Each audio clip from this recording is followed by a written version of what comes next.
Coucou Lyon. Alors, attends, je vais te retrouver. J'espère que vous allez bien. Coucou Lucie. Ah, coucou Pauline. Coucou Amandine. Ah, excellent. Salut, Coucou Lyon. salut, salut. Comment, comment tu vas? Ça va très bien. Et toi? Trop bien. Je vais juste mettre le titre, comme ça. Hop, émotion. Alors, on va commencer. Tac.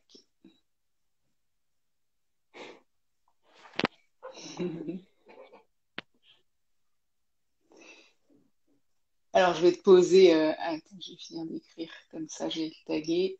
Et voilà, super. Bah, bonne Saint-Valentin. Salut. Ouais, bonne soirée à tout le monde. Merci de me recevoir, Nina. Ouais, ouais, ouais, on te dit bonsoir. Et puis, bonne Saint-Valentin. Tu penses quoi de la Saint-Valentin? Est-ce que tu es romantique ou pas? Dis-nous tout. Euh, c'est pour moi différent entre. Il y a une différence dans la question entre Saint-Valentin et romantique. Euh, j'ai j'ai tendance à avoir une volonté de romantisme ou de célébration en dehors de la Saint-Valentin qui pour moi n'est pas ne fait pas partie de mon répertoire culturel, on pourrait dire, pour être assez pédagogique.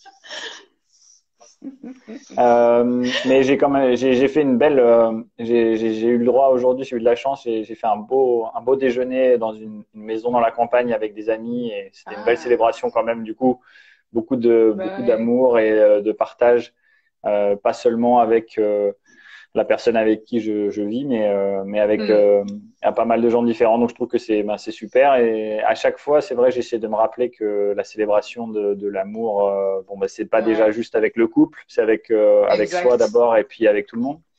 Exactement. Et voilà. Et après, c'est vrai qu'on pourrait aller plus loin sur la définition de l'amour qui est pas forcément très bien comprise par moi déjà, pas Ouais, complètement non plus, mais dans nos sociétés pas exact. définie de manière assez fermée en fait.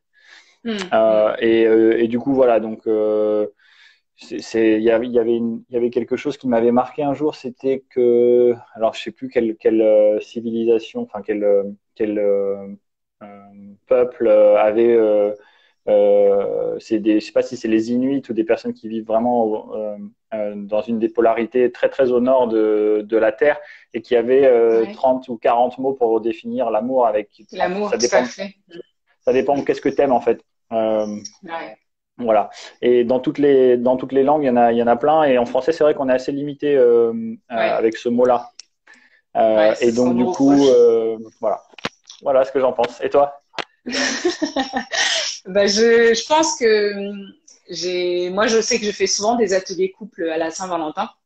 Et je Ok. trouve qu'il y a, on parle beaucoup des grégoires, tu vois, et je trouve il y a quelque chose dans les dates comme ça qui sont là, pas pour dire qu'il n'y a que ce moment-là où il faut célébrer l'amour, mais je trouve que ça marque un petit point d'honneur et tu vois, quand tu dis que tu étais avec des gens, vous avez mangé ensemble, je trouve que c'est juste marqué, se dire, bon, ok, il y a ce moment-là, tout le monde pense à ça au même moment, ben, on peut être dans cette énergie-là. Moi, je vois ça comme ça.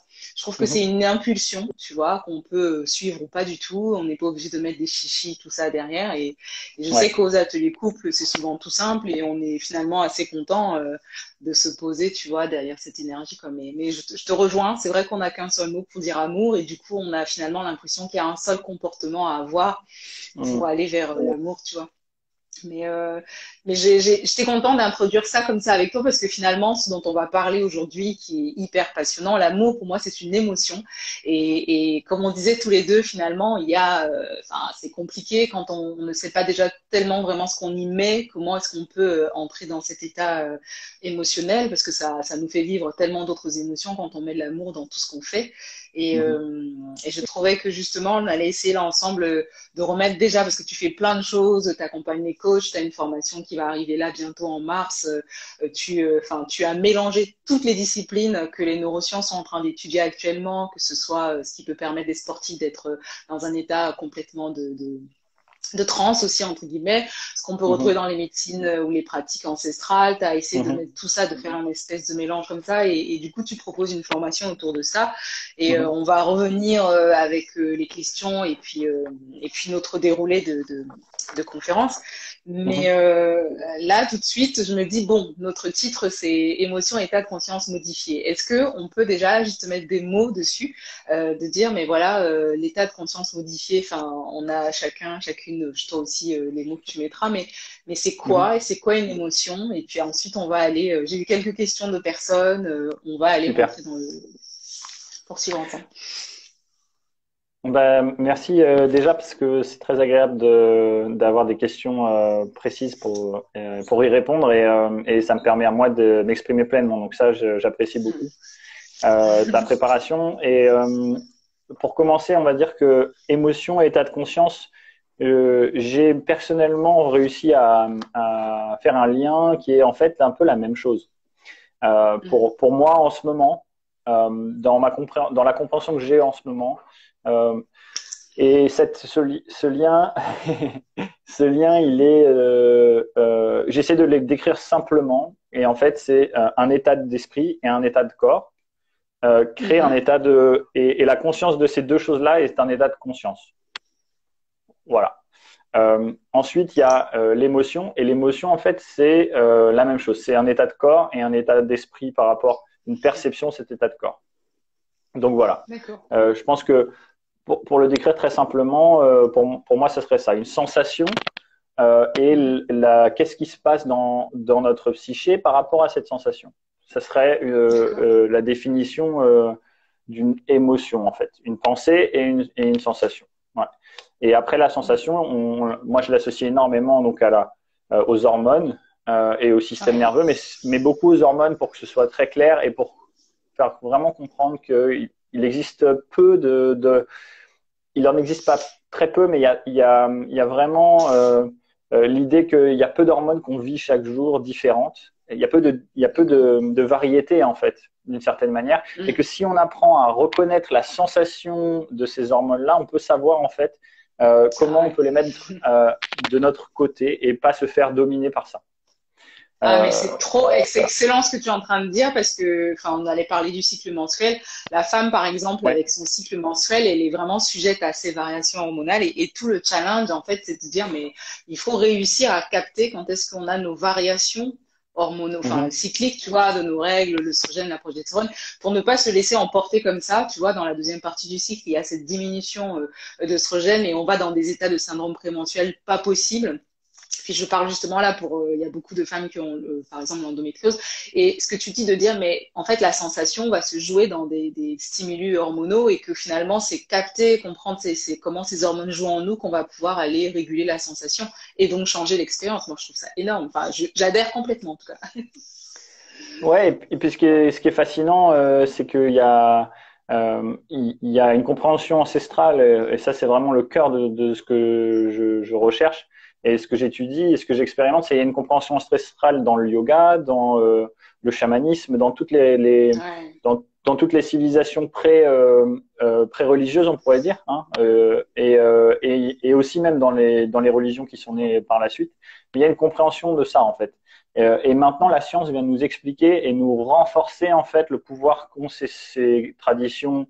Que beaucoup de gens, là, on parle à des gens occidentaux, beaucoup qui habitent en France pour la En plupart, je France, pense, ouais. et qui ont en fait emprunté ces voies-là parce que ça leur donnait une compréhension que l'Occident n'avait pas encore. Et maintenant, les nouvelles sciences viennent en fait renforcer tout ce qui a pu être une grande partie, en tout cas, et mettre des points communs, nous faire éclairer les points communs qu'il pourrait y avoir dans les différentes philosophies ancestrales auxquelles les gens se rattachent aujourd'hui pour se redécouvrir, en fait, redécouvrir notre potentiel, redécouvrir tout ça. Ouais. Et donc, du coup, c'est assez magique. Et je voulais vous donner un exemple par rapport à ça pour que ce soit très concret. C'est que, par exemple, l'exemple le plus commun que je peux donner, c'est que quand on a peur, quand on est dans une situation de stress aussi, il y Mhm. a trois hormones principales, on va dire, qui sont dans le cycle de stress, dopamine, adrénaline, noradrénaline, ou Adrénaline. Mhm. épinéphrine, norépinéphrine. Après, il y a cortisol, mais On va pas en Ça vient parler après. maintenant parce que ça vient après, c'est une transformation. Enfin bon, voilà, on va pas rentrer dans les détails, mais globalement, il y en a 3 à peu près pour l'excitation, quand on est excité. Et c'est ça qui est fascinant, c'est que quand on est devant une situation de peur, on peut on a cette hormone qui vient naturellement, globalement. Ouais. Ok, donc il y a cette sensation. Donc déjà, à chaque fois, je la ressens. Ok, c'est la même. Ok, je vois. Ah oui, mais c'est 2 situations différentes qui la produisent. Déjà, ça, c'est intéressant. Et ensuite, c'est le discours qu'on va avoir qui va être déterminant dans l'expérience qu'on est en train de vivre. Donc si, et ils ont fait des études justement là-dessus, si on se dit j'ai peur, ça va être difficile, je vais avoir mal, je suis pas capable de, on va s'entraîner dans cette dynamique-là. Alors que si on dit je suis excité, je suis super fier de tous les efforts qui m'ont permis d'arriver à ce niveau-là et donc à cette difficulté, donc ce stress-là dans la maîtrise d'une activité ou que ce soit autre chose, on va pouvoir changer le potentiel de l'émotion, le potentiel de l'hormone pour une action ou pour une autre. Et l'autre chose qui est intéressante aussi, c'est que c'est la même hormone en fait. Donc du coup, c'est la même sensation entre l'excitation, quand je suis excité mais que je suis content, curieux, en fait, la curiosité et la peur. Il y a la même hormone, notamment la norépinéphrine, c'est celle vraiment qu'ils ont étudiée par rapport à ça. Donc, ça nous permet de nous rendre compte qu'en fait, c'est juste nous qu'on est en train de définir le potentiel de cette hormone-là dans une direction ou dans une autre. Et ce que tu es en train de dire là, je trouve encore ça hyper intéressant parce que finalement, je me suis rendu compte avec les patientes que j'ai et puis même moi, que je pouvais être très contente avec une émotion positive ou avec une émotion douloureuse, que finalement la fatigabilité physique, ça je fais souvent beaucoup travailler mes élèves et mes patientes avec, était la même quand on est trop content et que derrière en fait on a l'espèce de boom comme ça. Et je trouve que ce que tu es en train de dire finalement quand cette hormone elle va venir souvent se mettre en place, peu importe ce qui se passe derrière, curiosité et peur, je trouve ça vachement intéressant, tu vois. Ça, je te laisse parler. Non, mais c'est ça, c'est cet échange-là qui est intéressant. Mais c'est vraiment ça qui est fascinant. Après, il faut comprendre que je voudrais revenir parce que je prenais des notes pour pas perdre de vue ce que tu as proposé au début aussi par rapport à l'amour. C'est la définition de l'amour par rapport à ce que tu disais tout à l'heure. Pour moi, j'ai envie de dire que l'amour, et je l'ai entendu dans différentes philosophies ou lectures, c'est la mère de toutes les émotions. Donc, comme on disait tout à l'heure, il y a un mot pour proposer l'amour dans notre société, dans notre langage, d'une certaine manière. Et en fait, c'est la mère de toutes les émotions. Donc, il faut le voir vraiment comme le moteur de toutes les émotions et enlever en fait le côté positif ou négatif de l'amour. L'amour, c'est le pouvoir émotionnel de l'être humain, on pourrait dire. C'est le moteur émotionnel de l'être humain. Et tout le pouvoir, l'énergie de l'être humain, le potentiel de l'être humain est lié aux émotions. Vraiment. Si on fait une introspection, une connaissance de soi et qu'on se demande qu'est-ce qui a fait que j'ai pu réaliser toutes les choses que j'ai réalisées dans ma vie, à chaque fois, il y a une émotion forte. Et c'est ça qui est très important. Et le fait de dissocier un petit peu, d'arrêter d'identifier une émotion sur c'est bien ou c'est pas bien, ou c'est positif ou c'est négatif, va permettre, et ça, c'est pas moi qui l'invente, c'est la non-dualité qui est dans pratiquement toutes les philosophies ou religions, c'est être en accord. Voilà.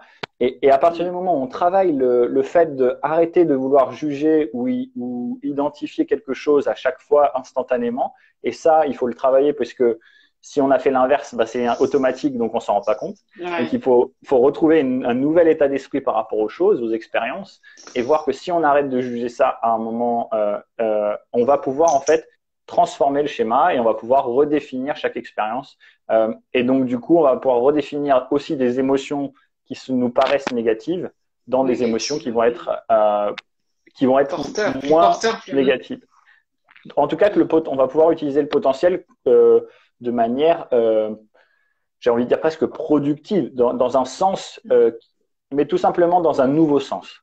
On va se redéfinir, on va redéfinir un sens, même si on ne sait pas trop comment, même si on ne sait pas trop pourquoi. Le plus important, ça va être d'être complètement en accord. Et ça, quand on a des douleurs ou quand on a des maladies, c'est quelque chose qui est pas évident. C'est un état d'esprit à construire. Et là, je ne peux pas en parler aussi bien que toi, évidemment, parce que tu as étudié ça et tu as fait des recherches et tu as expérimenté plein de choses par rapport à ça. Mais on connaît tous ça quand même. Oui, mais carrément, c'est clair. Voilà, et on sait très bien que, quelle que soit l'émotion, on peut se laisser emporter et que si on se laisse emporter toujours de la même manière, eh ben on ira toujours dans les mêmes schémas. Et même si c'est négatif, même si ça nous détruit, on ira quand même là parce qu'on est addict à ça et parce qu'on ne voit pas qu'il y a autre chose de possible. Voilà. Et tu vois ce que tu dis justement, sur cet état de l'amour comme étant une émotion mère des autres. Moi, dans mon histoire, c'est vraiment ce qui m'a manqué. Comme j'ai pas grandi avec ma mère, tout mon processus de dire, mais en fait, on peut complètement s'abandonner à l'amour n'a pas existé. Donc, j'ai commencé à réussir en mode survie. Donc, mais je réussissais quand même. Et du coup, je trouve que après, j'ai changé mon comportement. J'ai commencé à mettre un petit peu d'amour. Mais là, le fait que je sois en rémission des 3 pathologies, c'est parce que j'ai complètement arrêté de me dire, je me suis dit, je vais vraiment faire confiance à ça. Et y aller comme ça avec mes thérapeutes, tu vois, quand j'ai eu ma brèche, j'appelais j'ai laissé une voice note à mon ostéopathe en me disant, bon, on est samedi, elle est peut-être occupée, mais tant pis, je lui dis. Et je lui dis avec tout l'amour que j'ai de moi, en ce que je crois qu'elle peut faire. Et en fait, elle m'a direct, tu vois, appelé, donné rendez-vous. Et c'est des démarches que j'aurais pas fait avant, tu vois, de me dire, mais tiens, j'ai ça qui m'arrive. Est-ce que je peux oser demander de l'aide? Parce que même ça, tu vois, cette notion d'aide aussi rentre dedans, quoi. Donc, je trouve ça, hyper passionnant. Alors, de ce fait, on va essayer de parler des états de conscience modifiés parce qu'on peut en avoir tellement, tu vois, on peut les états de conscience modifiés avec le cycle menstruel, on en a tellement, mais on peut justement parler des douleurs chroniques, on en a aussi. Tu as une mère, tu as une sœur, tu sais ce que c'est tout ça, mais il y en a tellement, il y a une panel, tu vois, souvent des personnes j'ai des patientes qui me disent, oh, moi je fais du tricot, bah, je suis souvent en état méditatif et des fois je leur dis, bon, il y a une petite différence. Et puis, t'en as qui me disent, oh, moi, quand je jardine, mais je pars. Et puis, t'as des gens, bah, quand je fais l'amour, bah, je suis complètement dans l'orgasme et je pars. Enfin, il y en a tellement. Tu vois, il y a les trans aussi. On parlait de ces états de transe. Il y a aussi cette irritabilité constante, tu vois, de la mère qui a bossé elle s'est levée à 7h, 6h pour réguler la maison, checker les goûters, tout ça. Elle va bosser, elle revient, il est 18h, elle doit enchaîner avec les cours. Enfin, et là, elle pète un câble parce qu'elle est complètement irritable. Bah, tout ça, c'est des états de conscience finalement modifiés. Mais qu'est-ce qui fait que du coup, on va pouvoir, après tout ce que tu as appris toi, être dans un état de flow? C'est quoi l'état de flow? Comment est-ce qu'on peut le ramener dans ces différentes couches d'états de conscience modifiés qu'on vit? Et pourquoi aujourd'hui la méditation, par exemple, est beaucoup plus mise en avant que les autres états qu'on vit quand même au quotidien parce qu'on est des êtres humains? Alors, c'est une longue question. Si tu n'as pas compris, tu me dis, je répète. J'ai tout noté, donc je vais pouvoir arriver à suivre. Mais c'est vrai que là, tu me lances pour quelques minutes. Mais c'est super. Parce que c'est vraiment avec, comme j'ai dit tout à l'heure, les émotions et les états de conscience sont très proches dans leur définition. Alors, pas forcément… on va dire aujourd'hui, je le présente comme ça. Peut-être que dans 6 mois, ce sera pas le cas. Et peut-être que je suis la seule personne à me présenter comme ça. Mais partons de là-dessus et avec plaisir pour avoir des échanges sur des personnes qui sont expertes et qui veulent partager ça, partager leur retour avec moi et avec toute la communauté là. Donc, tu as commencé par parler des états de conscience. Donc, déjà, modifier. La définition la plus, on va dire, scientifique aujourd'hui, c'est état de conscience non ordinaire. Modifier, c'est la même chose.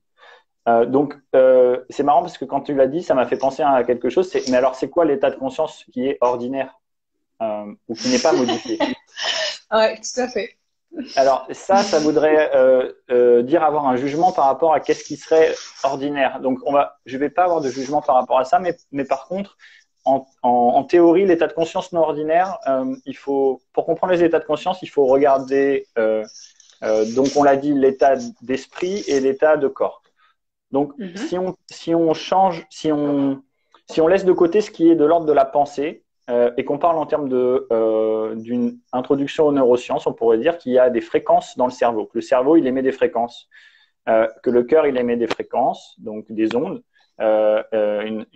Et que dans le corps, il y a des hormones et dans le cerveau aussi. Okay. Donc, en fait, il y a un système qui est de l'ordre nerveux, électrique, et un système magnétique qui est dans le sang et dans les hormones, etc. Et ça compose notre champ électromagnétique, donc notre fréquence générale.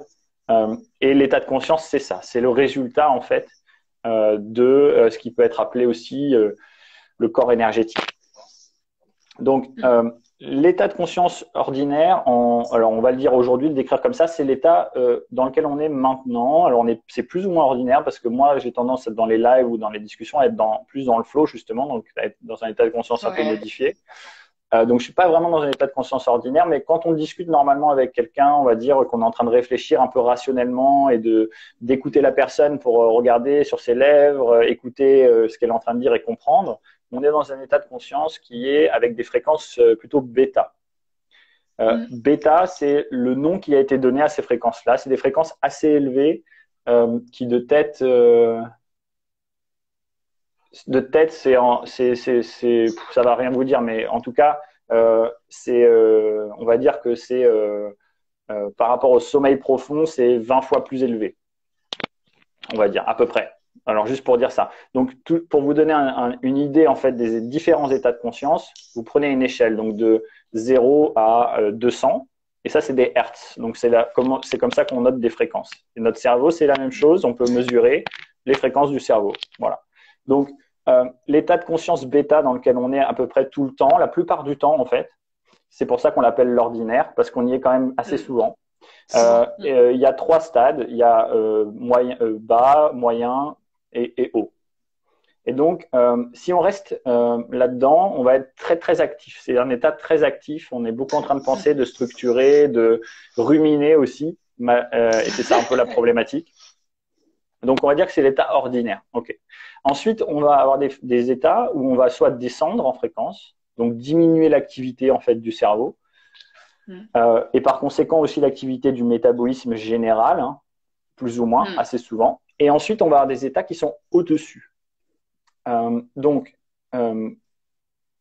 pour continuer sur ce que tu as dit tout à l'heure, par rapport au flow et par rapport au tricot, au jardinage ou au sexe, c'est ce dont tu parlais tout à l'heure, je vais reprendre les mêmes exemples.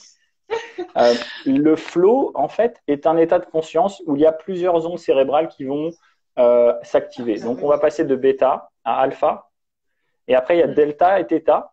Et en fait, le flow, il serait delta, il serait à peu près vers delta, theta, mais en même temps, il y a des gamma qui viennent donc au-dessus de bêta qui viennent arriver à certains moments. En fait, il faut se dire que on peut être dans le flow et puis hop, plus l'être du tout.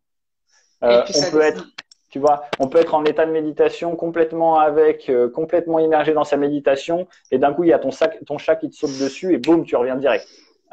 Des choses comme ça, où il y a un gros bruit et une porte qui claque, ok, paf, je reviens en bêta direct.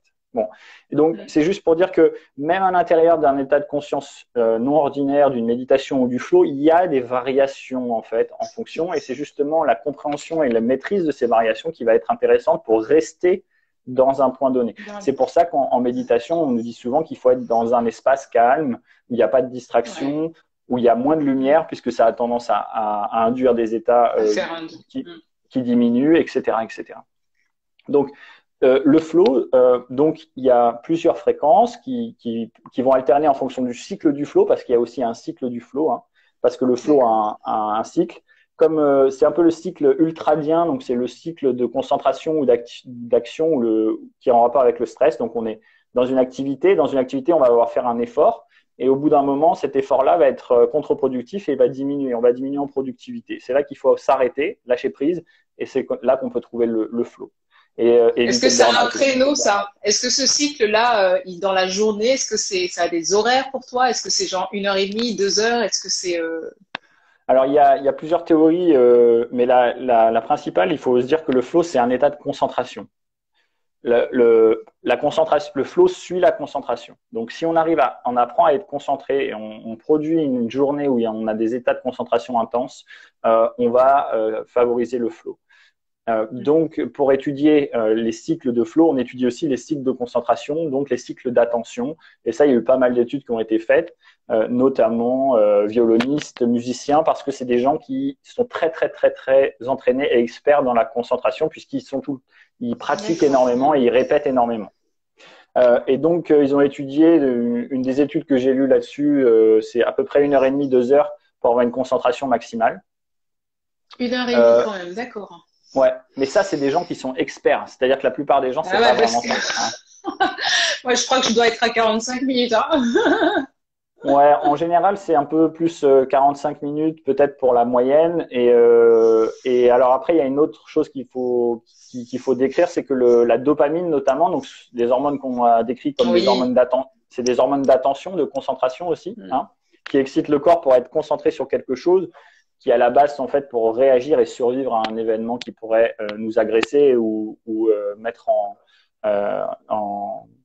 ou nous attaquer.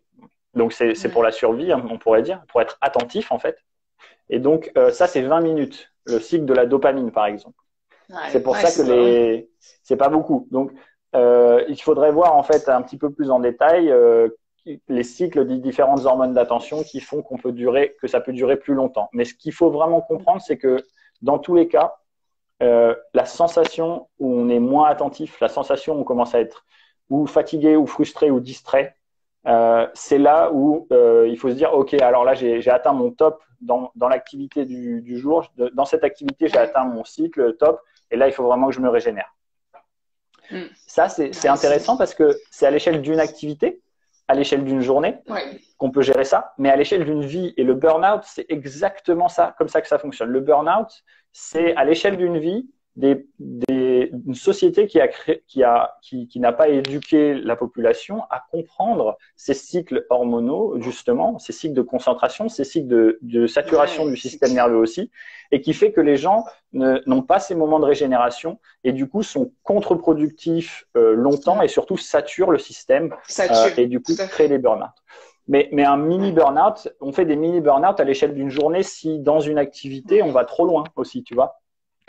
Exactement. Voilà. Ouais. Et donc le flow, donc il est important de comprendre ça parce que ça va être lié à la concentration. Et ensuite, donc quand on a fait un effort, ensuite il y a un moment où on lâche prise dans cet effort. Et alors ça, c'est par rapport, ça peut être dans une activité, un effort physique, un effort mental. Ça peut être à l'échelle d'une vie, un moine par exemple qui dédie toute sa vie à la recherche et l'unité avec le divin et ça fait 30 ans qu'il fait ça et puis d'un coup, paf, il a une illumination. Ça peut être quelqu'un qui a une maladie avec des douleurs et justement, c'est cette maladie et cette douleur qui vont en fait organiser. Alors, deuxième définition du flow, c'est de l'ordre, c'est quand on est totalement aligné dans sa conscience. Son état de conscience est totalement aligné sur un objectif et que cet objectif est très clair. Et quand on est malade ou quand on a mal, l'objectif, il est très clair. C'est guérir. C'est clair. Il n'y a plus rien d'autre qui compte. Ah non, mais ouais. Et du coup, je trouve que ce que tu es en train de dire, effectivement, on s'éloigne souvent de ce flow-là. Quand je prends par exemple la maladie, tu as beaucoup de gens qui vont s'éparpiller, essayer tellement de trucs alternatifs et ne pas se connecter justement à ce que la douleur est en train de pousser comme créativité. Moi, je trouve que derrière le flow, il y a cette idée, quand tu parlais d'alignement, de trouver sa créativité, de s'identifier à sa douleur pour pouvoir justement aller avec elle trouver la créativité, la santé. Et enfin, je trouve ça, je suis en accord avec ce que tu racontes. Je te laisse continuer. Mais merci, c'est bien d'avoir le retour, ça permet de rebondir. Mais exactement, et c'est pour ça que c'est bien d'en parler. Je suis content, heureux, je suis très aligné justement d'en parler avec toi aujourd'hui parce que c'est un message qu'il faut partager, je pense, et qui m'a beaucoup aidé moi. C'est qu'à partir du moment où justement j'ai changé mon regard par rapport à mes douleurs, par rapport à mes peurs, par rapport à mes émotions, j'ai pu redéfinir la direction du potentiel de cette émotion-là, la direction de qu'est-ce que ça crée cette émotion-là. Et ça, c'est vraiment très intéressant. Et après, comme tu disais par rapport à la créativité, c'est ça, ça va entraîner une créativité. Ça va entraîner un état d'esprit où il n'y a plus de doute que la seule chose et la chose la plus importante à faire, c'est ça. ça Ouais. ou ça, tu vois. Et après, que ce soit dans une guérison ou que ce soit dans une vie en général, peu importe, mais ça marche de la même façon. Et l'idée, en fait, c'est justement de comprendre ça pour mettre ça en place dans sa vie et qu'on se dise, OK, chaque jour, je sais où je vais, je sais ce que j'ai à faire et il n'y a pas de doute. Et voilà. Mais c'est vrai que dans la maladie, parfois, il y a un refus souvent aussi et qui ressemble à une sorte de contrôle et un déni, en fait, d'une certaine manière. Excellent. Ah, j'adore ce mot, contrôle, parce que je me bats. C'est mon challenge de faire passer ça à toutes les personnes que j'accompagne, même les femmes enceintes il y a ce truc de contrôle. Et beaucoup de gens, tu vois, ne se rendent pas compte qu'ils sont dans le contrôle, mais beaucoup, c'est un truc de dingue. Et c'est assez compliqué, je trouve, finalement, parce que, enfin, t'as beau leur dire, et je trouve que ce que tu disais on sait où on va. De ce fait, on sait comment on peut prendre de l'aide, on sait comment on peut demander de l'aide. Et pour moi, c'est là que tout se floute. Enfin, peu importe, voilà, je prends la femme enceinte. Moi, j'ai des populations classiques, j'ai des femmes enceintes, j'ai des gens que j'ai suivis en parcours de fertilité. Tu vois, j'ai des étudiants en fac de sport. Là, on m'a rajouté des étudiants de sage-femme, donc je travaille un peu partout. Je donne aussi des cours souvent avec le CLUT, le Comité de lutte contre la douleur, à des infirmiers. Tu vois, j'ai des populations diverses, et je trouve que ce truc-là on est dans une forme de contrôle. De ce fait, on a l'impression qu'on gère, mais on gère pas du tout. Et du coup, quand on a besoin d'aide, on ne sait pas du tout demander l'aide parce qu'on est dans cet état de contrôle et on quitte en fait ce qui nous arrive est en train de nous, tu vois, nous guider. Enfin, je sais pas, nous mettre dans le flow, quoi. Enfin, ouais. Complètement. Alors moi, je suis pas quelqu'un qui, par rapport à cette thématique-là, le contrôle, on en a tous une forme de contrôle sur la réalité. On a tous une volonté de contrôle sur la réalité d'une certaine manière. Donc, je voulais juste introduire ça pour me décharger de toute de toute, voilà, pour avoir une certaine forme Oui, on va dire d'ouverture. qu'on fonctionne tous comme ça, quoi. Voilà. Carrément. Après, dans mon expérience, par contre, j'ai fait l'expérience de ce que beaucoup de gens appellent le lâcher prise, on pourrait dire. Même si c'est un mot qui est tellement utilisé que c'est bien d'en parler un peu plus que ça. Ouais, on sait plus trop. Il y a beaucoup de choses comme ça. Et on est obligé de faire ce travail-là. Moi, je fais beaucoup ce travail-là sur les mots comme l'amour, l'énergie et tout ça aussi, et le lâcher prise. Mais le contrôle, en fait, et ça, c'est la grande question, en fait. C'est la grande, c'est le grand fonctionnement de l'univers, en fait, et de l'être humain. C'est cette relation entre contrôle, justement, quand même, parce qu'il y a besoin d'une forme de contrôle et lâcher prise, ou alors la créativité, non, pardon, la structure et la spontanéité, par exemple. Et c'est là qu'on trouve le flow, en fait, et le yin et le yang, et le masculin et le féminin aussi. Enfin, on pourrait donner tous ces opposés-là, hein. Mais il y a vraiment cette idée-là. Et du coup, dans la vie en général, et comme on l'a dit, dans les expériences, souvent qui sont toutes les expériences, mais les expériences qui nous font du mal, qu'on a l'impression qu'ils nous font du mal, on a tendance à vouloir contrôler l'expérience. Et tout à l'heure, je vous disais que si on peut reformuler dans notre tête, reformuler ce qu'on pense par rapport à l'émotion. Mais la première chose à faire, c'est d'accepter pleinement ce qui est. Parce que la première erreur finalement et la première cause de maladie, c'est de refuser ce qui est, d'être dans le déni de ce qui est, même dans le déni de nos plus grands désirs, de nos peurs, des choses les plus noires qu'il y a en nous, voilà. Et quand on a une maladie, le déni de cette maladie-là, c'est-à-dire je suis pas d'accord, je veux pas être malade, moi je veux pas être malade, je veux être comme ça, ou je veux pas être malade, c'est pas possible. Mais juste le déni, il y a plein de formes, il y a plein de façons de le faire, mais inconsciemment, on a ça, quoi. Et je trouve que de parler quand tu dis le mot déni, il me parle un peu plus que le fait de simplement dire à une personne, parce que c'est compliqué de dire à une personne d'accepter qu'il est malade, et que je trouve que ce mot, du coup, ça favorise un contrôle de l'état de santé. Alors que quand tu reprends la définition de l'OMS de l'état de santé, on dit bien qu'il y a des variabilités, que c'est une adaptabilité. Et je te rejoins quand tu dis qu'on contrôle tous quelque chose à un moment. C'est clair qu'on en a besoin. Et quand on a la difficulté difficulté qu'on a, et puis tu nous expliqueras par rapport au flow, c'est d'arriver à se dire, maintenant, c'est le moment où je peux lâcher prise. On a besoin de, quand on t'annonce un diagnostic, tu te dis, bah non, enfin, je peux pas avoir ça, c'est pas possible. Ouais. Ce temps-là est nécessaire où on est dans cette espèce de non, non, et puis on tient en contrôle, tu vois. Enfin, et à un moment, je pense que moi, je place ça entre l'adaptabilité et l'aide. On se perd là-dedans parce qu'on va tout essayer pour, comme tu dis, soit être dans ce déni, soit être dans cette non-structuration, de flow. Et c'est pour ça que je me disais, mais finalement, quand toi tu fais tes accompagnements, puisque tu es à la fois avec toutes les techniques ancestrales et tout, qu'est-ce qui fait qu'à un moment, la personne va cesser, parce qu'on est d'accord tous les deux que le lâcher prise, c'est tout et n'importe quoi, mais qu'est-ce qui fait qu'à un moment, il y a ce déclic là qui se passe, tu vois, hop, le truc se tourne, la roue change, et comment est-ce qu'on peut mettre ça en place, quoi, en fait? Je pense que la première chose et une des choses les plus puissantes qui puisse être par rapport à ça, c'est de faire le point sur toutes les expériences qui ont été difficiles dans sa vie. Pas toutes, pardon, mais les expériences les plus difficiles dans sa vie. Et en fait, de les écrire ou d'y penser et d'écrire les conséquences de ces expériences-là. Et souvent, même pratiquement tout le temps, la plupart du temps, ces expériences-là nous ont permis d'évoluer et d'arriver là où on en est.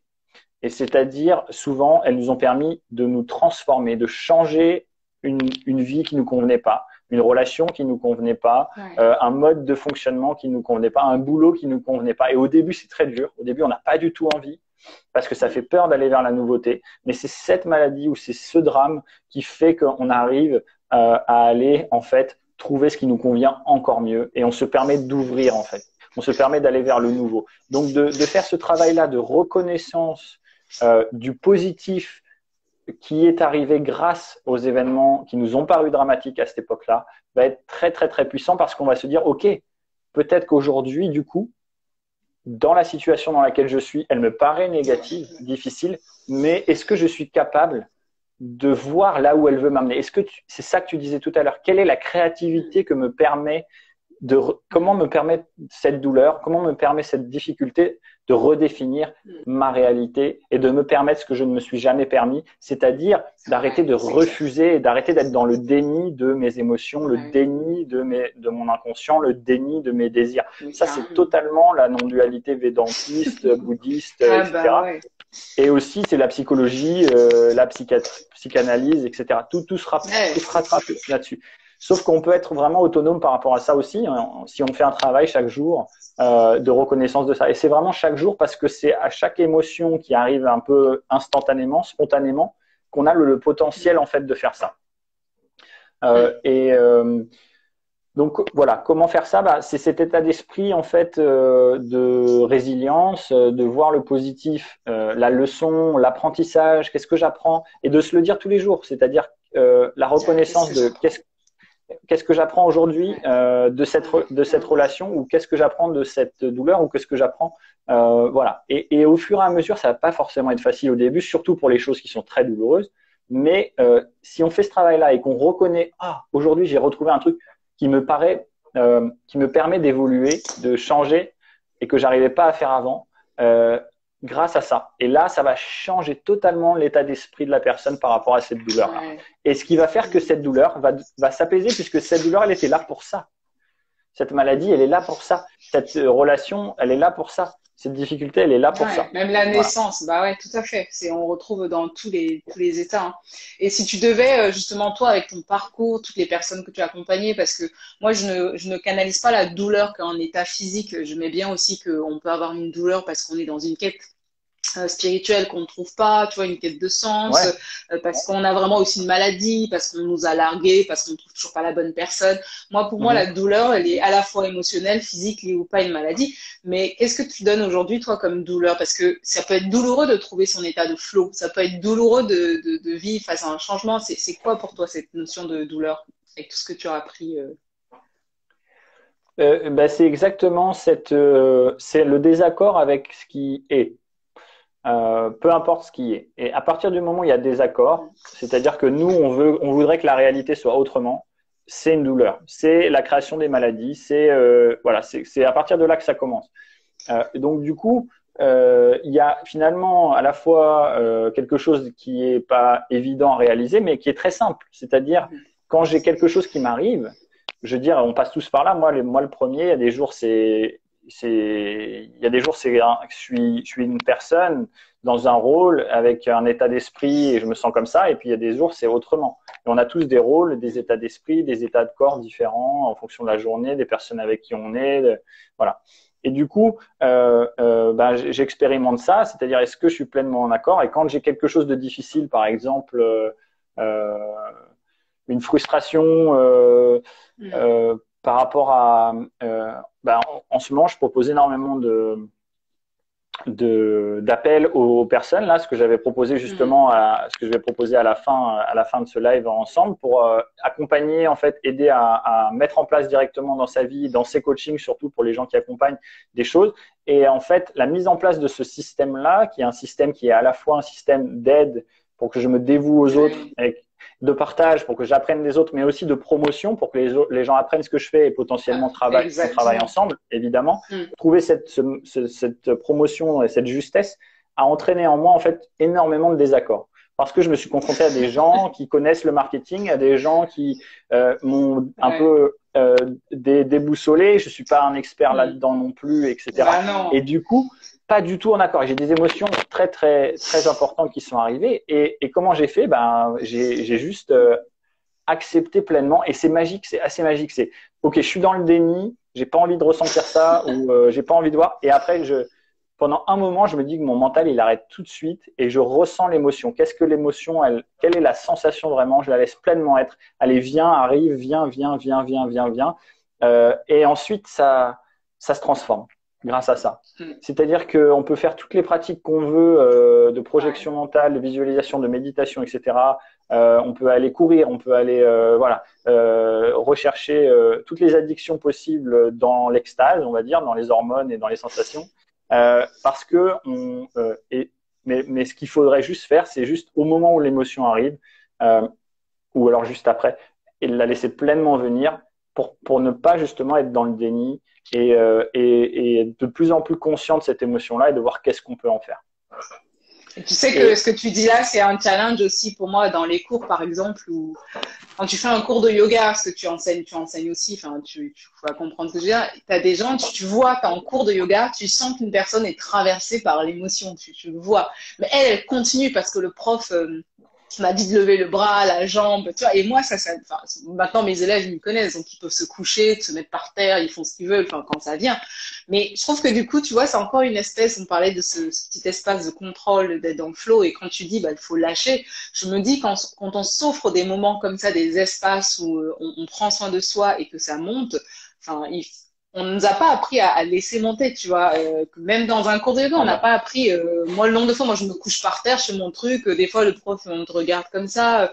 Et je me souviens quand j'avais des douleurs au début, quand j'allais dans un cours, bah, je pleurais pendant 1 heure. Les profs me disaient, faut rentrer chez toi, tu pleures. Et je me disais, mais on n'a pas compris ce qui se passe. On ne laisse pas cet espace, tu vois. Enfin, et je trouve ça précieux ce que tu es en train de dire, c'est que finalement, et quand on a l'occasion de se laisser traverser, c'est vraiment important de le faire, même si c'est à petite échelle pour des petites choses. Et même, tu conduis, à un moment, tu as une émotion, tu te gares, si t'es pas speed, et ben, tu la vis pendant 1 minute ou 2, tu vois. Je trouve que ce que tu dis là, moi, ça me parle beaucoup parce que c'est quelque chose que je propose énormément aux personnes, en fait. Donc, ouais. Bah ouais, ça me parle aussi parce que on m'a pas appris ça et moi justement j'ai pas vécu ça pendant beaucoup d'années et du coup de l'avoir retrouvé, ça m'a permis de transformer tellement de choses d'harmoniser tellement de choses que de me redéfinir ma personnalité, redéfinir les schémas aussi et les laisser de côté des choses pour évoluer, c'est vraiment extraordinaire. Mais après c'est sûr qu'il faut aussi il y a un espace pour ça, mais en même temps, ce qui est intéressant, c'est que spontanément, et c'est bien de le vivre spontanément. C'est-à-dire que la pleine conscience, par exemple, la mindfulness ou tout ce travail-là, en fait, de vigilance va être très important. C'est-à-dire reconnaître l'émotion, reconnaître qu'est-ce que je dis de cette émotion, peut-être faire un travail de journaling, d'écriture, en fait, au moment ou alors le matin et le soir sur, ah tiens, il y a eu cette situation, cet environnement-là, cette émotion-là, écrire je me sentais comme ça, etc. avec cette personne-là. OK, ça revient tous les 3 jours ou ça revient à chaque pleine lune, ou ça revient à chaque fois dans ma deuxième phase de cycle de lune rouge, ou je sais pas, enfin, cycle hormonal, etc. Ah bah, tu maîtrises. Ah bah, j'étudie, hein, mais moi, j'ai mon carnet et j'écris tous les jours ou presque ce qui se passe pour moi. Après, j'ai la chance que ce soit un peu plus simple parce que j'ai pas des cycles comme les femmes, mais c'est compréhensible et comme des femmes, j'en rencontre et je partage avec elles dans la vie. Je suis très intéressé pour comprendre ce qui se passe pour elles aussi. C'est très important en couple, mais aussi dans la vie en général, parce que ça permet vraiment de mettre la physiologie de la femme et de l'homme et de l'être humain au service de l'être humain. Et là, en fait, notre société, elle nous a pas appris ça, donc on met notre physiologie elle nous dessert. Et ça, c'est dommage. Et voilà pourquoi on partage aujourd'hui. Et je voulais juste rajouter quelque chose pour le flow parce que j'ai pas vraiment défini tout à l'heure. Oui, vas-y. Emballé. Mais en fait, j'ai dit concentration, c'est un état d'immersion totale dans ce qu'on est en train de faire. Donc, il y a quelques notions qui permettent de définir. C'est la perte du temps, la perte de la douleur, justement. On fait un effort sans effort. On est complètement dans ce qu'on est en train de faire. On réalise, du coup, des choses qu'on pensait jamais réaliser. Donc, il y a des exemples de flow qui sont assez particuliers, mais par exemple, des sportifs ou un père ou une mère qui son enfant est en danger, je sais pas, il y a une voiture qui arrive et puis d'un coup il tape un sprint alors qu'il a mal à la jambe depuis 3 jours, mais il a plus aucune douleur à ce moment-là et il fait une roulade et il le sauve, je sais pas, enfin un truc, je dis un truc un peu fou, mais il y a une histoire comme ça aux États-Unis d'une maman qui a soulevé une voiture, une maman obèse qui a carrément soulevé une voiture toute seule pour sauver son enfant, tu vois. Alors et ça c'est un peu des moments où il y a tellement aucun doute qu'il y a une force qui arrive de nulle part, pas de nulle part d'ailleurs, mais qui arrive de on ne sait pas où. On peut pas le sentir puisque c'est invisible, mais voilà. Donc c'est ça que je voulais rajouter par rapport au flow et par rapport aux états de conscience tout à l'heure. Je voulais rajouter aussi, il y a les états donc bêta un petit peu rationnels dans lequel on est le plus souvent. Ensuite, on avait parlé du flow où il y avait plusieurs fréquences. Et ensuite, plus on descend, plus on arrive vers le sommeil profond. Donc, alpha, c'est un état de relaxation. On est dans la douche, on est en train de méditer, on est en train d'écouter de la musique, on est tranquille. Un verre de vin pour ceux qui boivent du vin, une balade avec son chien, etc. Et ensuite, on passe dans des états où c'est le sommeil paradoxal, ensuite le sommeil profond, et tous les états de méditation sont plutôt par là. Sachant que les états de méditation, souvent aussi, sont liés à des ondes plus élevées. Donc, il y a toujours des échanges, des allers-retours en fait et des combinaisons. Donc, vers les ondes plutôt gamma et puis lambda. Maintenant, ils ont donné des nouveaux noms. Donc, lambda qui est une onde extrêmement élevée, qui est extrêmement puissante. Et à l'inverse, epsilon qui est en dessous de l'onde du sommeil profond, qui est une onde très basse et qui correspond vraiment à un métabolisme où le cœur bat très peu, voire presque plus. L'état mythique des yogis qui arrêteraient leur cœur, cette mythologie-là, qui est en fait une réalité sur le métabolisme qui diminue, mais qui demande une expertise qui est hors de portée de la plupart des êtres humains. Il faut une vie pour arriver à ça, globalement. Mais qui est possible d'une certaine manière si on parle de métabolisme, etc. Voilà. Voilà, je voulais juste préciser et puis et conclure sur ces états-là. Voilà. C'est super, c'est bien. Voilà. C'est bien que tu aies refait le point. C'est cool, comme ça on reclassifie ça là. Je trouve ça génial. Et Donc, on va parler un petit peu, puisque tu travailles tu as fait tout ce qui était ancestral. On va parler maintenant, ce mot, il est partout aussi. Regarde, tu as plein de cœurs. Merci pour les cœurs. On va parler un petit peu beaucoup maintenant, on parle beaucoup partout de chaman, de féminin sacré, retrouver votre pouvoir, enfin, et puis, enfin, tout le monde est chaman, on fait des respirations chamanes, tout, enfin, c'est quoi ce truc? C'est quoi ce truc, bordel? Ouais, alors c'est super comme question. J'aime beaucoup parce que ça m'anime énormément de proposer un néo-mythe, un nouveau mythe, en fait, une nouvelle mythologie de l'être humain, sans l'imposer, une mythologie qui comprend en fait toutes celles qui ont existé et toutes celles qui s'ouvrent à nous grâce aux nouvelles sciences.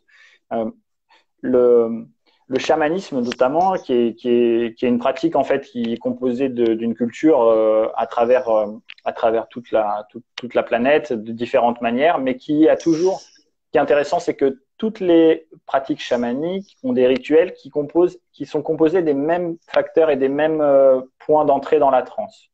Donc tout ce que je vous ai dit tout à l'heure par rapport aux ondes cérébrales, le rituel chamanique, le mode de vie chamanique, on pourrait dire, qui va correspondre, va être fait pour expérimenter différents états de conscience, et notamment cet état de transe qui va permettre en fait d'être en relation plus importante avec l'invisible, pour parler de tout ce qui est en dehors du corps physique. Okay. Une grande partie de cet invisible, notamment, c'est la psyché, c'est notre pensée. Hein. Sans aller parler d'esprit de la forêt, etc., qui sont des fréquences.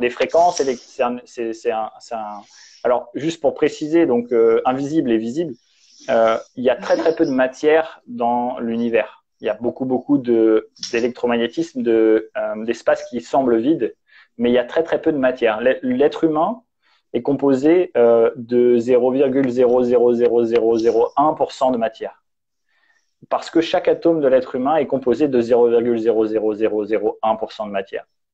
On n'est pas matériel. Même si on a l'impression que c'est dur et que ça se touche et que ça bloque, bah oui. on n'est pas constitué de matière. On est constitué d'énergie, du coup, d'ondes électromagnétiques. C'est difficile pour l'occidental. Ouais. Non, mais j'essaie de continuer.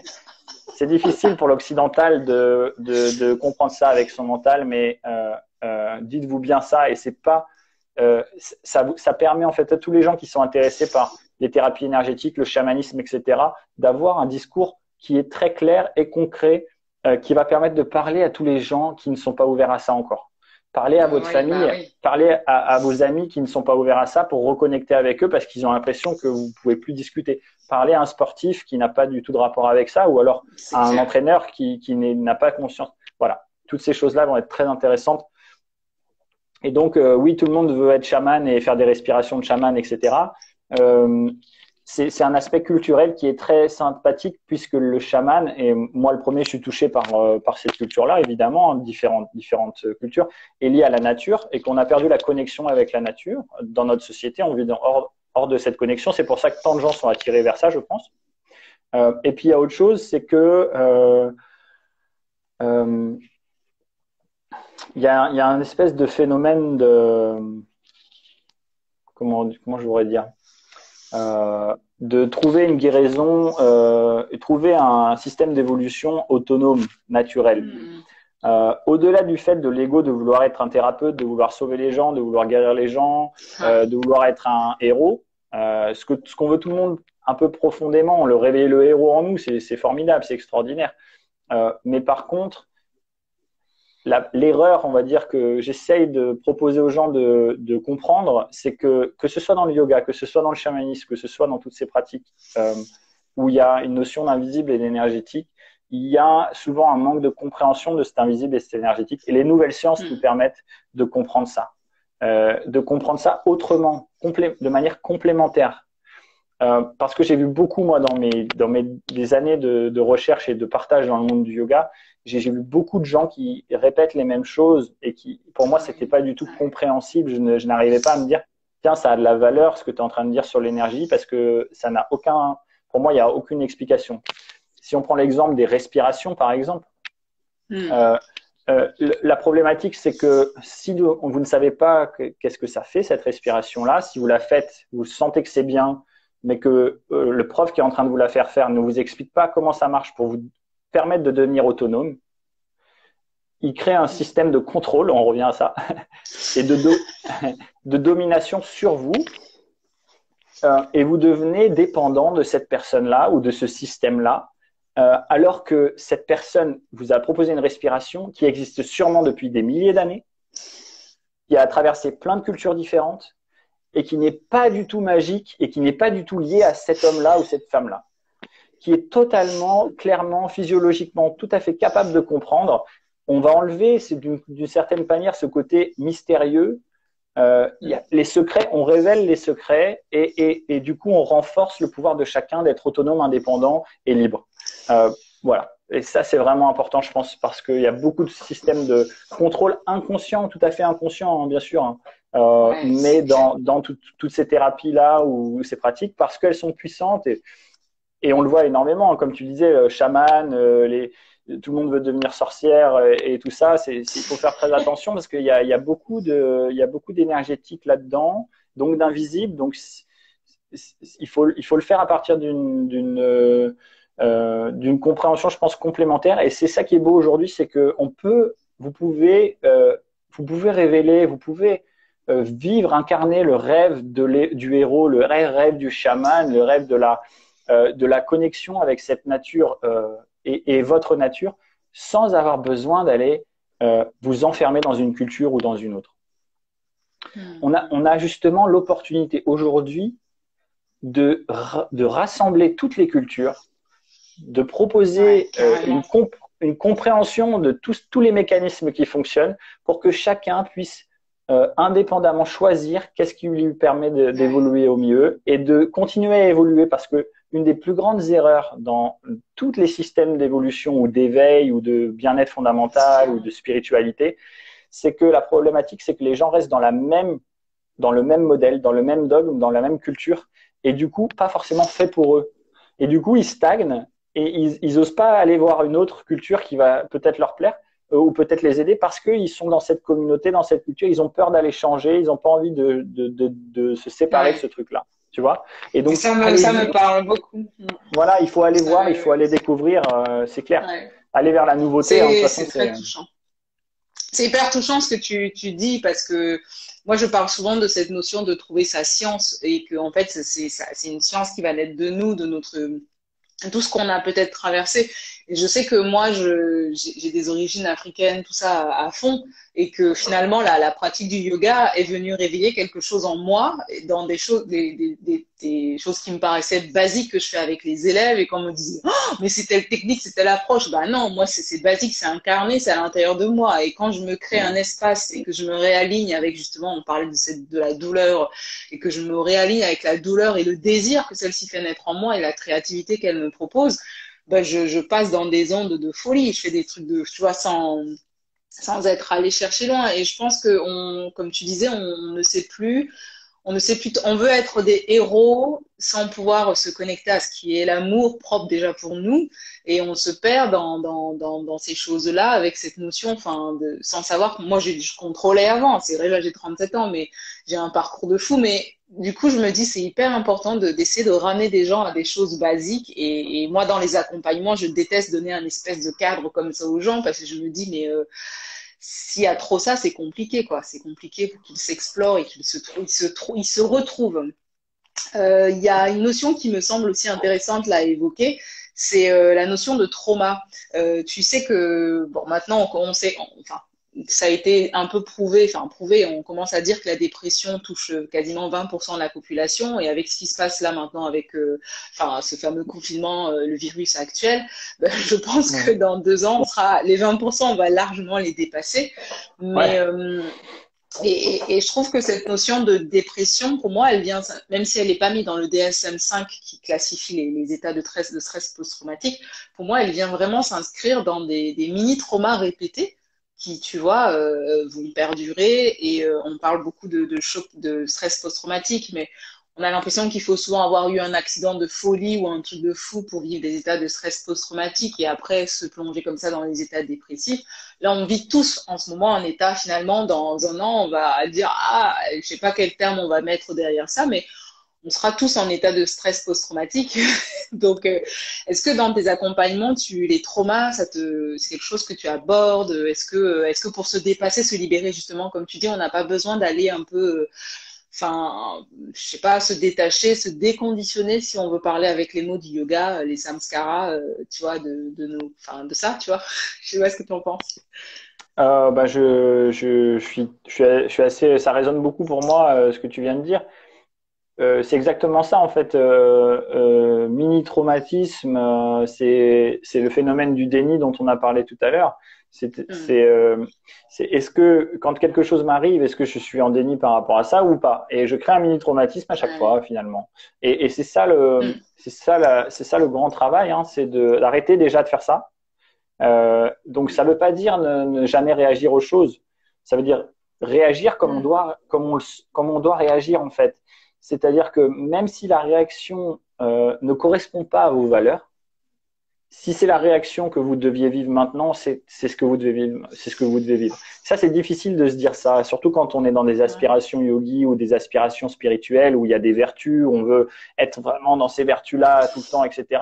On se juge beaucoup pour ne pas avoir agi comme il faut. Et moi, je l'ai beaucoup fait j'ai fait ce travail justement ok, bon, ben, j'ai réagi comme ça. Maintenant, je vais faire tout ce qu'il faut par contre pour comprendre, pour étudier ça et pour harmoniser si j'ai réagi par rapport à une personne, par exemple. Essayer de lui parler et de lui dire, bah, écoute, pardon, excuse-moi, c'est la communication non violente qui peut vous aider par rapport à ça, qui est très intéressante, hein, notamment.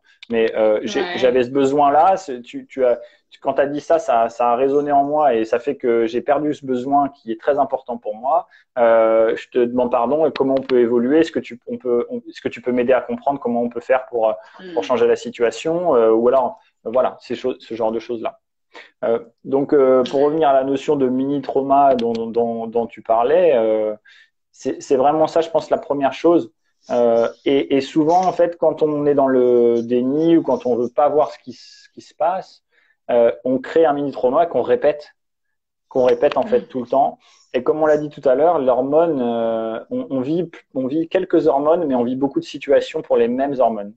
C'est-à-dire que dans notre vie, la sensation de flow, on l'a vécu plein de fois.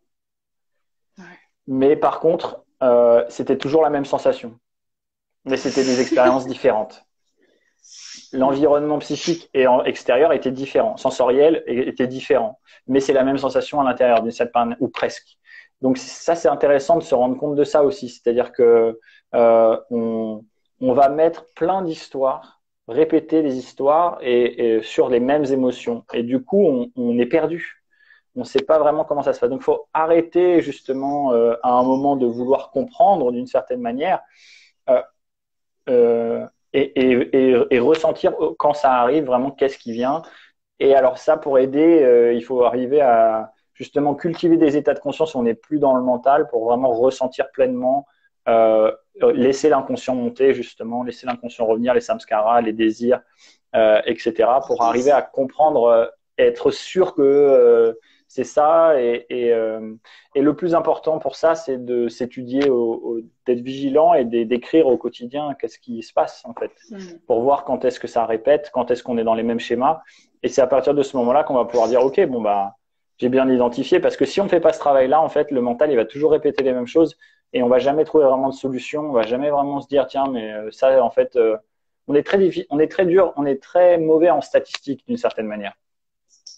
C'est-à-dire que il peut nous arriver tout le temps les mêmes choses et on réagit pareil, mais en fait, on va jamais vraiment arriver à trouver la solution. Donc, si on fait pas un travail, est-ce que c'est pas lié au fait que c'est pas les mêmes situations? Les gens confondent justement le fait que c'est pas la même situation. Il y a un peu ce côté-là. Ouais, il y a ce côté. Ouais. Est-ce que la fatigue, est-ce quelque chose que tu vas aborder? Parce que quand tu as des sportifs, par exemple, ils vont pas avoir le même système, enfin, ils ont une fatigabilité. Quand Ouais. tu vas avoir des chefs d'entreprise que tu vas accompagner, ou là, tu fais aussi des yogis ou des personnes, des yogis déjà, par exemple, ils ont déjà une notion autour de la fatigue qui est différente d'un sportif, qui va être Mm. différente d'un malade, qui va être différente d'un chef d'entreprise. Comment est-ce que toi, tu abordes la notion de fatigue? Comment tu travailles ça, en fait, dans tes accompagnements? Bah, c'est une notion qui est essentielle parce que fatigue, ça veut dire, je sais pas si on dit ça, déplétion en français, non, ça veut dire diminution des ressources globalement, du potentiel, c'est-à-dire ressources épuisées, on pourrait dire, ou ressources diminuées par rapport à l'homéostasie ou l'état de potentiel neutre, on pourrait dire. Euh, Donc, comment je le vois, comment je le propose? Il y a une forme de généralité, c'est-à-dire que qu'est-ce que c'est la vitalité de l'être humain? Comment ça fonctionne en général? Donc, il faut dormir, oui. Après, évidemment, dormir, ça dépend des gens, ça dépend. Certains ont besoin de certaines heures, certains ont besoin à certaines heures, etc. Mais globalement, tout le monde a besoin d'une pièce où il n'y a pas de lumière, a besoin d'une chaleur qui n'est pas trop élevée, qui a besoin de pas se faire réveiller en pleine nuit, etc. On le voit très bien, les gens, les personnes qui ont des enfants, ils sont éreintés parce qu'ils sont réveillés plusieurs fois dans la nuit. Hein, c'est très simple à comprendre, donc on a besoin de ça. Donc la notion de fatigue, je la vois, comme on a dit tout à l'heure, pour le cycle du stress ou le cycle du flow. C'est-à-dire qu'à chaque fois qu'on est dans une activité, on a des ressources cognitives et physiques. On a des ressources et des hormones qui nous permettent d'être concentrés, d'être productifs, d'être créatifs, d'être performants, d'être bien, tout simplement. Et ensuite, ça diminue. Donc, je la vois vraiment dans une notion très claire sur chaque activité, essayer de ressentir ce phénomène-là. Et ensuite, d'arriver à voir, OK, là, je me sens plus fatigué, je vais me régénérer direct. Je ne vais pas attendre la nuit. Je vais essayer de faire quelque chose, une petite activité qui va me faire switcher en fait mon cerveau et qui va me faire en fait, on n'a pas besoin de dormir, mais juste de passer dans un autre état de conscience. Donc, aller prendre une douche, ça permet, hop, ça va comme, je tire la chasse des hormones de stress et des hormones de concentration et je permets aux hormones qui vont me permettre de régénérer, de se mettre en place à un état cérébral qui est différent et je peux repartir dans une nouvelle concentration. Et voilà. Et donc la fatigue, la fatigue, je la vois vraiment comme ça. Après, c'est à l'échelle aussi d'une journée, d'une semaine, d'un mois, d'une année, etc. Que ça doit être géré. Mais globalement, vivre des états de conscience différents dans la journée et bien dormir, ça va être vraiment comme ça que je vais le travailler avec les gens, au-delà de la nutrition, par exemple, qui peut être très importante là-dessus. Et de la charge mentale aussi. C'est-à-dire que si on est complètement saturé par on a mis en place une vie où on a tellement de choses à faire qu'on n'a jamais un moment de repos où on se dit, OK, là, j'ai fait ma journée, OK, succès total, je peux vraiment me poser. Si on n'a jamais ça, ce qui est assez souvent le cas, en fait, parce qu'il y a tellement de choses dans la vie des gens. Et si on n'a jamais, si on ne fait pas le travail on disait tout à l'heure, sur l'inconscient, sur les peurs, sur les désirs enfouis, sur tout ce avec quoi on n'est pas en accord, eh bien, on a toujours cette charge-là qui vient en fait nous prendre des ressources. Et du coup, on vit dans une vie où on est très vite fatigué et saturé en fait. Et du coup, on ne se rend pas compte du potentiel qu'on pourrait avoir en fait. Donc, la fatigue, elle est chronique d'une certaine manière. Elle est tout le temps là, en fait. Parce que le stress est chronique et c'est du perma-stress. C'est des petits stress tout le temps. C'est plein de choses à faire. Simplifier. Ce qui n'est pas essentiel, on enlève. On veut avoir du temps où il n'y a rien. On veut avoir du temps où on est juste en discussion. On veut avoir du temps et ça, c'est difficile. Et moi, le premier qui donne des formations en ligne sans écran, mais c'est pas forcément évident et je le sais très très bien, mais il faut mettre en place des routines et ça vient après à ça. C'est-à-dire, quelle est ma journée de rêve, entre guillemets, quelle est ma journée actuelle de rêve, c'est-à-dire comment j'ai envie de passer mes journées, comment sont mes journées maintenant et quelle habitude je peux mettre en place pour arriver à évoluer vers une journée qui serait plus en accord avec moi et continuer à faire ça toute sa vie pour évoluer. Ah, c'est clair. Et puis, ça va jouer sur justement la sécrétion de sérotonine qui permet de gérer les émotions et tout le reste, quoi. Donc, c'est vraiment ça.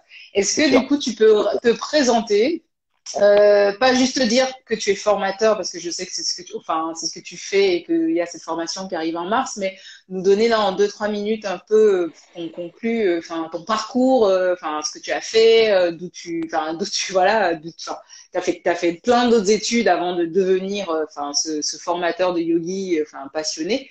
Donc juste faire ça, comme ça, je pourrais renvoyer les gens vers ça. Et sachant que tous ceux qui sont là, à la fin du live, je vais vous donner le lien pour pouvoir appeler justement Lilian pour qu'il vous accompagne si vous avez des questions et que je suis très contente de l'accueillir parce qu'il va bosser avec moi pour toutes les femmes qui nous viendront pour nos suivis d'endométriose. Vous aurez droit à Lilian avec plein de types, plein des ateliers, il fera de la méditation, de la respiration. Bref, c'est un super programme. Je suis contente que tu te consacres à ça avec moi dans les accompagnements. Donc, je te laisse te présenter et comme ça, on pourra… Ok. Eh bien, comme je l'ai un peu dit tout à l'heure, moi j'ai un parcours où non, je l'ai pas dit, mais je vais le dire plus précisément. Mais j'ai un parcours où j'ai été élevé dans un milieu très proche du sport, très proche de la danse, du mouvement, de l'expression corporelle et de la science, très scientifique aussi. Et du coup, il n'y avait pas d'éducation spirituelle ou religieuse dans ma vie, en fait, jusqu'à très tard. Et en plus, comme on est dans une société où depuis quand même pas mal d'années, il y a une séparation avec l'Église catholique qui est assez forte quand même culturellement, du coup, j'ai pas été vraiment très touché par ça. C'est ce qu'on appelle la laïcité, hein, en fait. Mais jusqu'à ce que je rencontre le yoga. Et donc, j'ai fait des études en sciences du sport. Je me suis concentré sur comment fonctionnait le corps, comment fonctionnait l'être humain, etc. Et ensuite, j'ai rencontré le yoga qui m'a permis d'expérimenter en fait des états de bien-être, des états de relaxation, des états d'esprit qui étaient vraiment très très agréables.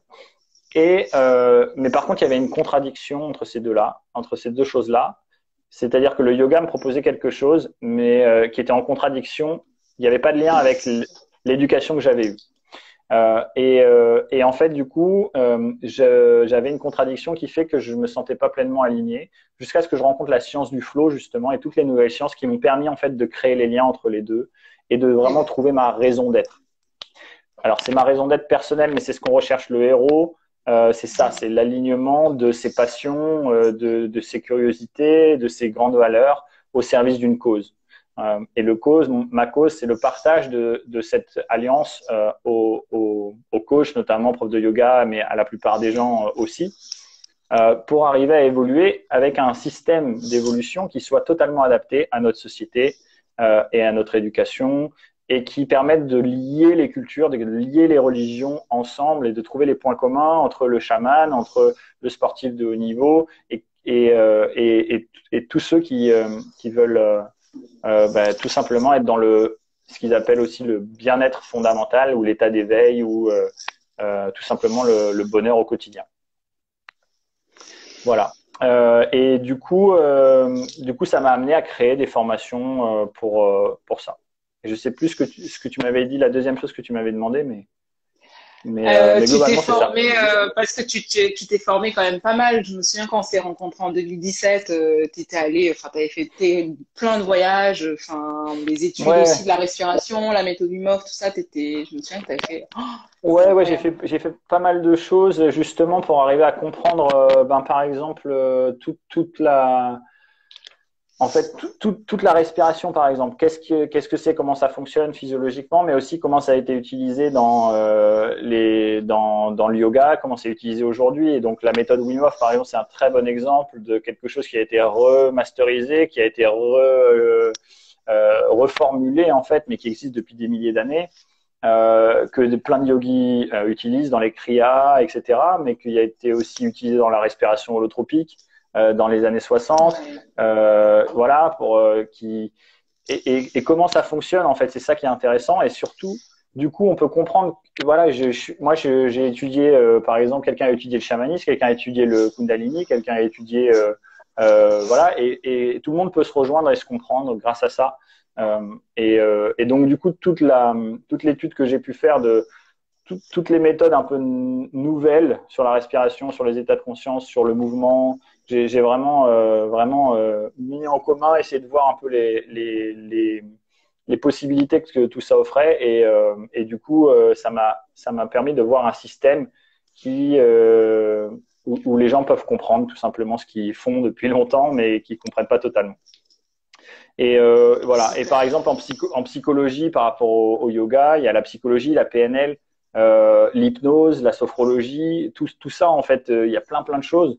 Comment on comprend ça et comment on arrive à mettre, encore une fois, des liens pour évoluer, ça c'est vraiment très intéressant. Donc moi, ce que je propose, c'est vraiment des propositions, justement, de compréhension des mécanismes, plutôt que de dire, tiens, ça c'est une méthode où je prends globalement une respiration, un état d'esprit, et voilà, et je crée un nouveau rituel qui existe en fait depuis toujours, et que je le voilà, je veux pas j'impose pas quelque chose, j'impose pas une méthode. Tu parles des mécanismes, toi. Ouais, je permets de comprendre tout ce que les gens globalement ont pu étudier jusque-là, et de renforcer leurs accompagnements grâce à ça. Ouais. Ouais, super. Donc voilà, ta formation commence bientôt. En tout cas, un grand merci. Et merci à toi. je pense que tu as eu il y a eu des questions, j'ai même vu Quel bel homme. Je sais plus ce que j'ai vu. On a parlé de l'appropriation culturelle, tu en as parlé. C'est pas une question, ça, mais. C'est ce que tu disais, on a parlé de l'amour, les émotions lors d'une crise pour la gérer au mieux. Ah oui, ça c'est les états de conscience. J'avais des questions sur des anxiétés, des états anxieux, des états anxieux généralisés. Effectivement, on a parlé de ça. Je sais pas si c'est son nom, Eschle 77, mais c'est ce qu'on vous disait de se laisser traverser. Et en fait, quand il y a une crise, il faut. Enfin, je pense qu'il a donné on en a parlé ça. Les états dissociatifs liés au trauma, c'est ce qu'on disait, c'est la répétition, justement, le déni, on parlait de ça, donc on a évoqué ça, je pense qu'on a fait le tour. En tout cas, tu as eu plein de cœurs. Ouais, je vois, on dirait des bulles qui montent à la surface, qui remontent à la surface. Ouais, toi qui fais du surf. Ouais. Donc, chacun a ses flots, hein. Ouais. Je vais prendre une petite photo. Hop. Voilà, merci à tous d'avoir été là. Si tu veux, je te laisse dire le mot de la fin pour qu'on puisse facilement partager le live. Je pense qu'il faudra le capturer si tu veux le repartager, mais c'était hyper passionnant. Et on pourrait parler encore des heures. Tu vois, j'avais noté des trucs sur les neurosciences et tout, mais ce serait trop long. On fera ça une autre fois. Ouais, peut-être qu'on fera ça une autre fois, mais c'est vrai que c'est. Non, mais merci pour ce moment de flow, parce que ça me permet de sortir de. Moi, des lives, j'en fais, mais pas forcément à ces heures-là. Ce qui est vraiment intéressant, c'est de voir en fait comment on peut s'immerger et que le temps passe à toute allure. Et là, je vois qu'on a déjà parlé presque 1 heure et demie, alors que voilà, donc j'ai parlé beaucoup d'ailleurs, donc voilà, le mot de la fin, ce serait ça. Merci pour ce moment nouveau. On se redéfinit, c'est ça le plus important. Essayer, aller vers la nouveauté, essayer des nouvelles choses, et surtout quand il y a des émotions fortes, parce que c'est quand il y a des émotions que ça s'imprime profondément dans l'inconscient. Donc si vous êtes vigilant à ce moment-là, et si vous proposer une nouvelle version, une version vigilante, une version où je réagis pas comme d'habitude à cette émotion-là, vous créez un grand succès et un gros potentiel pour vous redéfinir et pour évoluer. Donc ça, c'est ultra puissant, et je vous encourage à essayer. Ouais. Ah, c'est génial. Je fais une petite photo pour partager le replay. Ouais, il va y avoir un replay du coup. Oui, je le mets en replay sur mon compte, comme ça, parce qu'il y a beaucoup de gens qui regardent en replay. Donc, j'ai toujours, quand c'est 21h comme ça. Donc, voilà, ça, je partagerai le lien. Ils peuvent t'écrire pour que tu envoies le lien pour le call, pour l'appel téléphonique. Et je mettrai tout ça en lien derrière, quoi. Donc, voilà. Trop bien. Bah, écoute, merci. Voilà, merci pour ce live. Merci pour. Merci. Merci à vous. C'était merci, top. Nina. Trop bien. Je vais prendre. Merci. Comme ça, je les repartage. C'est marrant, il y a des gens que je connais. Ah, excellent. N'hésitez pas, je vais mettre le live en replay, à aller commenter, et à dire ce que ça vous a apporté. Ça va aider d'autres personnes à pouvoir le regarder parce que souvent les gens ne savent pas trop. Et puis quand vous commentez, vous aidez justement, vous faites des connexions et vous aidez les autres. Donc merci de prendre le temps de mettre un petit commentaire, Amandine, tous ceux qui sont là. Je mets tout de suite en replay, vous mettez un mini commentaire pour que ça se partage. Un grand merci Lilian, on se voit très bientôt pour les suivis endométriose. Ouais, Et, merci. et que Au ta plaisir. formation ait plein de succès. Ah, Je merci, toi t'embrasse. aussi. Mouah. Bonne soirée, bonne nuit. Bonne soirée.